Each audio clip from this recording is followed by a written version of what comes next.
Welcome to the Contreras Report. I am Raul Lowry Contreras, your correspondent. Subpoenas. Subpoenas have been issued by the Select Special House Committee investigating the January 6th violent attempt to block the course of the U.S. government by insurrection. Insurrection by definition.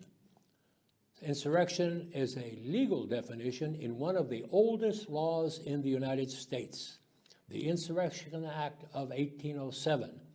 This law was passed just 18 years after the Constitution became the law of the land. The most recent use of the insurrection law that permits the U.S. president to use federal troops and nationalized National Guard in the United States was in Los Angeles in 1992. Local blacks rioted, some say revolted against the city in a gigantic uprising. Over 60 people were killed. Billions of dollars in damage by arson-set fires were scattered throughout Los Angeles. Why did blacks revolt? A white jury decided that 4 Los Angeles police officers were not found guilty of assaulting a black motorist who ignored a police pullover. The man was beaten silly by the police, which included highway patrol officers, school cops, local cops, and it was all caught on videotape. The 4 cops were all fired and were all convicted in federal court and went to prison for their crime. The crime? They denied the man's civil rights by ganging up on him, taking turns beating him with nightsticks when, in fact, he was down and not resisting. But that was later. The jury's decision was read in court on Friday, April 29th. Within 2 or 3 hours, blacks in South Central Los Angeles hit the streets, breaking store windows, looting, and arsonist behavior that would burn buildings all over Los Angeles. The riot spread across Los Angeles for 4 days. In the meanwhile, black Los Angeles Mayor Tom Bradley knew that pockets of Los Angeles were exploding, but he had little information. The streets were erupting, but he had no information from the police. He and the chief of police, Daryl Gates, had not spoken to each other in 18 months. Gates did not like blacks. To call him a racist would be a compliment. He also was not a street cop. He made his political and departmental bones by being the assigned driver to another racist chief of police, William Henry Parker III. Blacks did the shooting, killing, and burning just as they did in August 1965 when the Watts riot occurred. By the way, I was there the night it broke out. I was at the airport, and we drove through the intersection on Manchester where the riot began. It should be noted that in 1965, Lieutenant Daryl Gates led a helmeted formation of Los Angeles police officers marching down the street towards the rioting blacks, but turned and ran, the whole group did, when glass bottles were thrown at the officers. A particular target of the black uprising of 1992 was the large Korean population of Los Angeles. Korean store owners, mostly electronic stores, did not lie down and cower.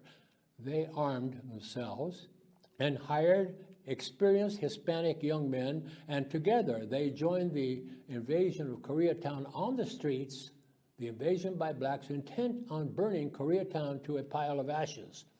They ran into a hail of bullets. As it turns out, Koreatown was in fact 60% Hispanic that year. Korean men, however, who all served in the Korean Army or Korean Marines before they came to America, fought the black invaders side by side with their neighbors, the Hispanic men.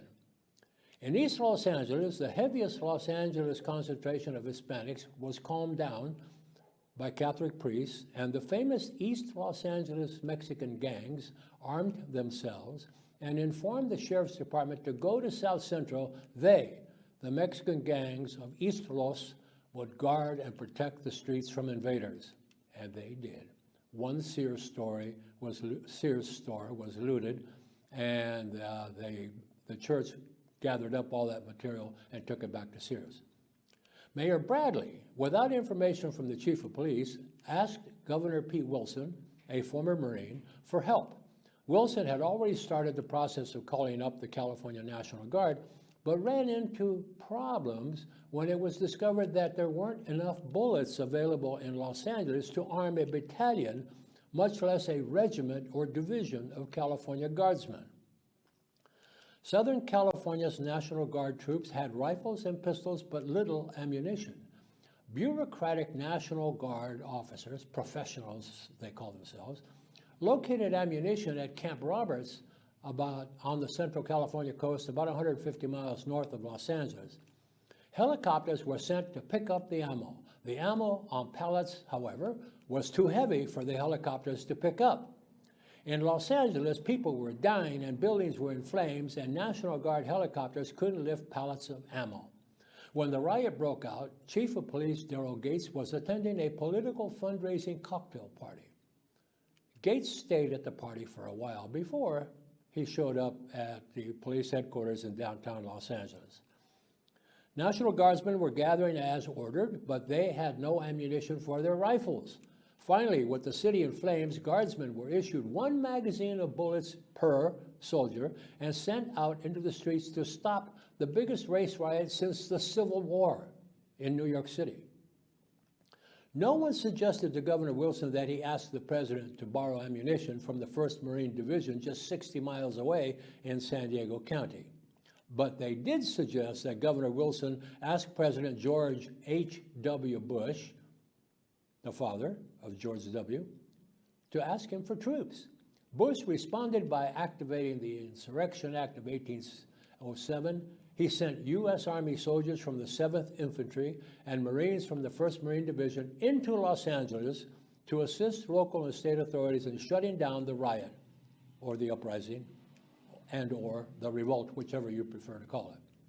The uprising, as Black Los Angeles Congresswoman Maxine Waters called the insurrection, could not fight the Marines and Army. They could fight the LAPD, but not the Marines and the Army. The riot died on day 4. That was the last time the Insurrection Act was invoked in the U.S. before January 6th.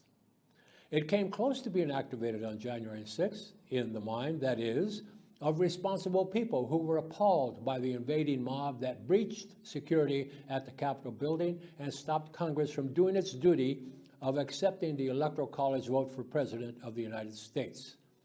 The thousands of people who had gathered in Washington that day to listen to the President of the United States claim the election was stolen were fired up by the loser president, and they have testified since that he, President Donald J. Trump, ordered them, in their minds, to attack Congress. Over 700 people have been charged with various crimes on that day. Only one has been found not guilty. The rest have been found guilty so far or have pleaded guilty, and many have been imprisoned in federal prisons around the country.